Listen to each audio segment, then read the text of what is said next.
January 18th, 2026.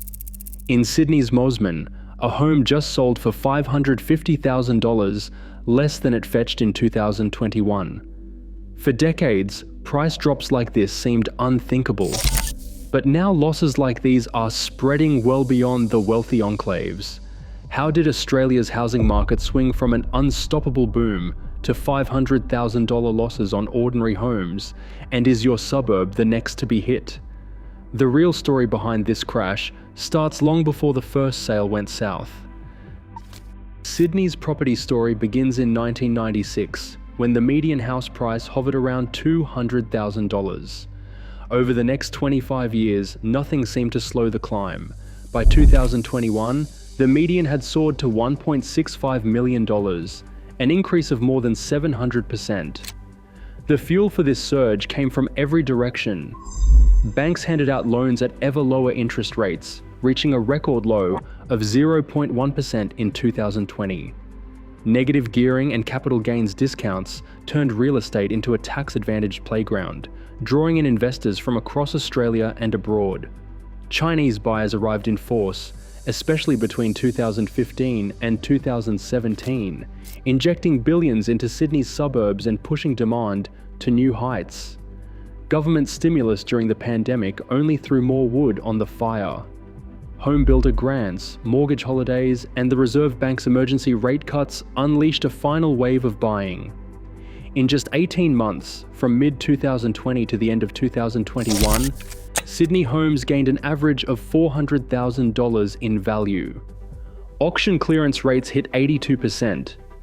Buyers stretched to the limits of their borrowing power, convinced by headlines and open homes packed shoulder to shoulder that prices could only go up.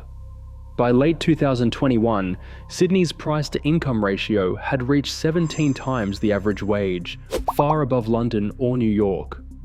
For a generation, property had been a one-way bet. The idea of losing $500,000 on a house wasn't just unlikely, it was unthinkable. Interest rates began their climb in May 2022. Over the next 18 months, the Reserve Bank lifted the cash rate 13 times, pushing it from historic lows to 4.35%. For a family who bought at the peak, the shock was immediate. Their mortgage repayments jumped by more than half, turning a $2,800 monthly bill into something closer to $4,000 a month. The numbers did not just change on paper. Grocery budgets shrank, travel plans were shelved, and every rate announcement brought a fresh wave of anxiety. At the same time, the flow of foreign money dried up. Chinese investment, once a mainstay in Sydney's prestige suburbs, dropped by more than half as Beijing tightened capital controls. Luxury listings lingered on the market. Sellers who expected bidding wars found only silence.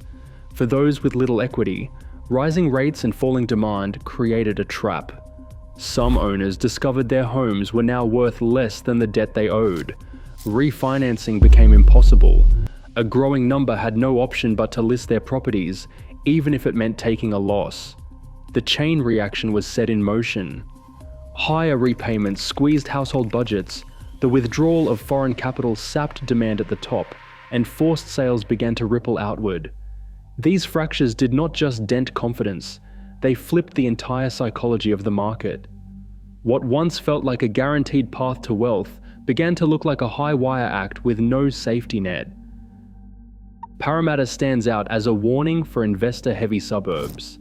Between 2021 and late 2025, the median house price here slipped from $950,000 to $870,000. Some apartment complexes posted even sharper losses. Oversupply from new builds and a wave of investor listings have kept prices under pressure, and rental demand has only partly cushioned the fall. Mosman shows resilience under strain.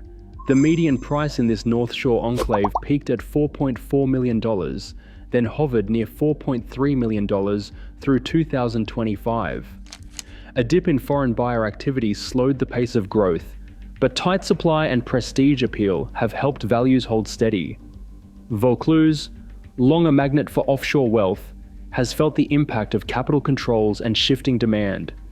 The median price edged down from $5.2 million to $5.05 million. The top end of the market is seeing more negotiation and fewer record-breaking sales. For buyers and owners, these numbers offer a reality check. Even the most desirable postcodes are not immune to market cycles, and the gap between high flyers and struggling districts appears to be narrowing. Construction sites across Sydney began to stall as new building approvals dropped by 42% compared to pre-pandemic levels. The promise of thousands of new homes faded into a backlog of unfinished units, with developers struggling to secure finance or buyers willing to commit.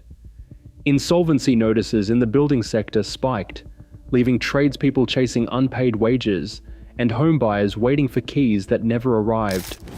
One builder now winding down his operations in Western Sydney describes the shift as sudden. He says, "It went from too much work to nothing overnight. Lenders pulled back and half-built apartments just sat there. Banks tightened their standards in response to rising risk.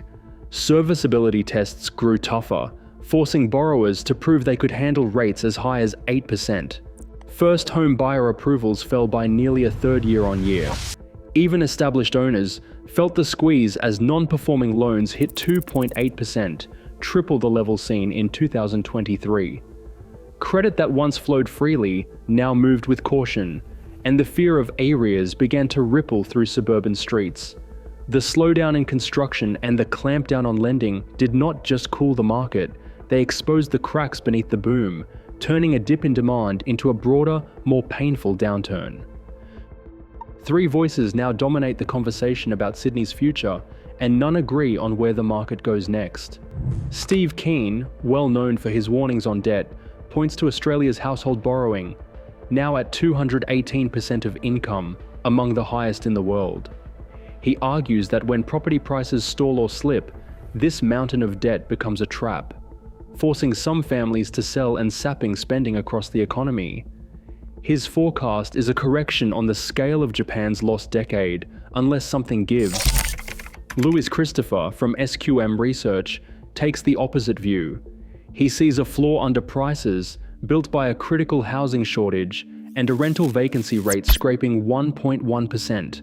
With immigration running at 500,000 people a year, Christopher says demand will outpace any downturn, and he expects Sydney's median to rise another 7% by the end of 2026.